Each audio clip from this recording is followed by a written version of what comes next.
વડોદરામાં ભારતીય જનતા પાર્ટી વડોદરા મહાનગર ward number 9 દ્વારા નૂતન વર્ષના સ્નેહ મિલન સમારોહનું ભવ્ય આયોજન કરવામાં આવ્યું હતું, જેમાં મોટી સંખ્યામાં કાર્યકરો, શુભેચ્છકો તેમજ વિસ્તારના નાગરિકો જોડાયા હતા. વિક્રમ સંવંત 2082ના નૂતન વર્ષના પાવન અવસર નિમિત્તે 9 વર્ષની શુભેચ્છાઓનું આદાન પ્રદાન કરવા માટે ભારતીય જનતા પાર્ટી વડોદરા મહાનગર દ્વારા આત્મનિર્ભર ભારત સંકલ્પ અભિયાન અંતર્ગત વોર્ડ નંબર 9નું નૂતન વર્ષ સ્નેહ મિલન લક્ષ્મી રોડ સ્થિત સોના પાર્ટી પ્લોટ ખાતે યોજાયું હતું. કાર્યક્રમનો પ્રારંભ દીપ પ્રાગટ્ય દ્વારા કરવામાં આવ્યો હતો. આ પ્રસંગે સયાજીગંજ વિધાનસભાના ધારાસભ્ય કેયુર રોકડિયા, શહેર ભાજપના કારોબારી સભ્ય અને પૂર્વ કાઉન્સિલર રાજેશ આયરે, પૂર્વ કાઉન્સિલર હેમલતાબેન ગોર, કંચનબેન રાય સહિત અનેક મહાનુભાવો ઉપસ્થિત રહ્યા હતા. મહાનુભાવોએ ખેસ પહેરાવી સન્માનિત કરવામાં આવ્યા હતા. આ પ્રસંગે વોર્ડ નંબર 9ના પ્રમુખ લખધીરસિંહ ઝાલા, પૂર્વ પ્રમુખ પરેશ બ્રહ્મભટ્ટ, મહામંત્રી રમેશ મિસ્ત્રી, ઉમેશ જોશી, યુવા કાઉન્સિલર શ્રીરંગ આયરે, કાઉન્સિલર નરસિંહ ચૌહાણ, ઉમિશાબેન વસાવા, સુરેખાબેન પટેલ સહિત વોર્ડની સંગઠન ટીમ, કાર્યકરો અને નાગરિકો મોટી સંખ્યામાં ઉપસ્થિત રહ્યા હતા. કાર્યક્રમ દરમિયાન ધારાસભ્ય કેયુર રોકડિયાએ હર ઘર સ્વદેશી, ઘર ઘર સ્વદેશી અને SIR વિષય પર વિસ્તારના નાગરિકોને માહિતગાર કર્યા હતા, તેમજ સૌને નૂતન વર્ષની હાર્દિક શુભેચ્છા પાઠવી હતી. આજે નૂતન વર્ષ સ્નેહ મિલનનું જે આયોજન કરવામાં આવ્યું હતું, વિસ્તારના તમામ જે અમારા વિસ્તારના રહીશો છે, વિસ્તારના તમામ અગ્રણીઓ આજના દિવસે, સાથે ઇલેક્શન વોર્ડ નંબર 9ની જે ભારતીય જનતા પાર્ટીની ટીમ છે, સાથે મારા સાથી કાઉન્સિલરો સુરેખાબેન, ઉમિશાબેન, નરસિંહભાઈ, વોર્ડના પ્રમુખ એવા લખધીરસિંહ ઝાલા, મહામંત્રી રમેશભાઈ, ઉમેશભાઈ, તમામ લોકો આજના દિવસે અહીંયાથી સ્નેહ મિલનનું આયોજન કરવામાં આવ્યું હતું. વિસ્તારના તમામ જે રહીશો આજના દિવસે મોટી સંખ્યામાં અહીંયા ઉપસ્થિત રહ્યા છે અને ખાસ કરીને સયાજીગંજ વિધાનસભાના ધારાસભ્યશ્રીનો અમે આભાર માનીએ છીએ કે તેઓ તેમનો કિંમતી સમય ફાળવીને સયાજીગંજ વિધાનસભાની અંદર જે દિવાળી બાદ જે સ્નેહ મિલન મળ્યું છે અને તમામ લોકોની વચ્ચે આજે તેઓ ઉપસ્થિત રહ્યા છે.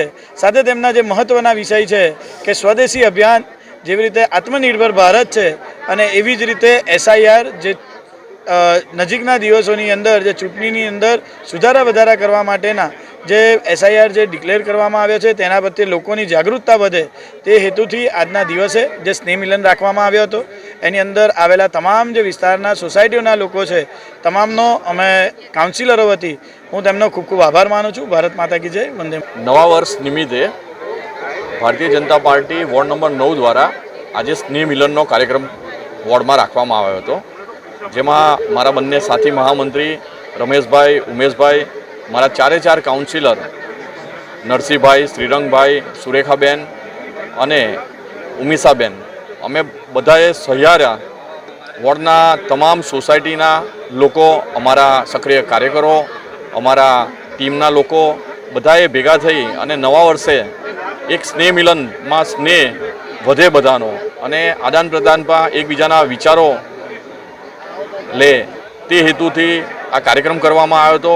અમારા માન્ય ધારાસભ્યશ્રીએ 2 વિષય, એક સ્વદેશી અભિયાન અને બીજું કે SIR જે હાલમાં નવી મતદાર યાદી માટેનું જે પ્રયત્નો ચાલી રહ્યા છે તેની પણ વિશેષ માહિતી આપી છે. અને આજે તમે જોઈ શકો છો કે વોર્ડ નંબર 9માં 1000 કરતાં પણ વધારે લોકો આ સ્નેહ મિલનમાં આવ્યા છે. તો હું વોર્ડ નંબર 9ના દરેક રહીશોનો ખૂબ ખૂબ આભાર વ્યક્ત કરું. Bharatiya Janata party ward number 9 દ્વારા આજે સ્નેહ મિલનનો કાર્યક્રમ રાખવામાં આવ્યો હતો. દિવાળી પછી ઠેર ઠેર દરેક વોર્ડની અંદર ભારતીય જનતા પાર્ટી સ્નેહ મિલનના કાર્યક્રમ કરી રહ્યા છે અને ખૂબ ભવ્ય સંખ્યા સાથે આજે પણ 1000થી વધુ સંખ્યા સાથે આ વિસ્તારના નાગરિકોએ ભારતીય જનતા પાર્ટીના શુભેચ્છક અને તમામ નાગરિકો અહીંયા હાજર રહ્યા. એકબીજાને શુભેચ્છાનું આદાન પ્રદાન થાય અને આત્મનિર્ભર ભારત આ વિષય લઈને આજે સ્નેહ મિલન કાર્યક્રમનું આયોજન કરવામાં આવ્યું હતું. વોર્ડના પ્રમુખ, મહામંત્રી, અમારા કાઉન્સિલર, અમારા સમગ્ર આગેવાનોની ટીમ એકબીજા સાથે શુભેચ્છા, નાગરિકો સાથેને મેળાવ અને એમાં પણ આત્મનિર્ભર ભારતનો સંકલ્પ અને એની જે સંવેદના છે એ તમામ વસ્તુઓ લોકો સુધી અમે પહોંચાડવાનો પ્રયત્ન કર્યો છે.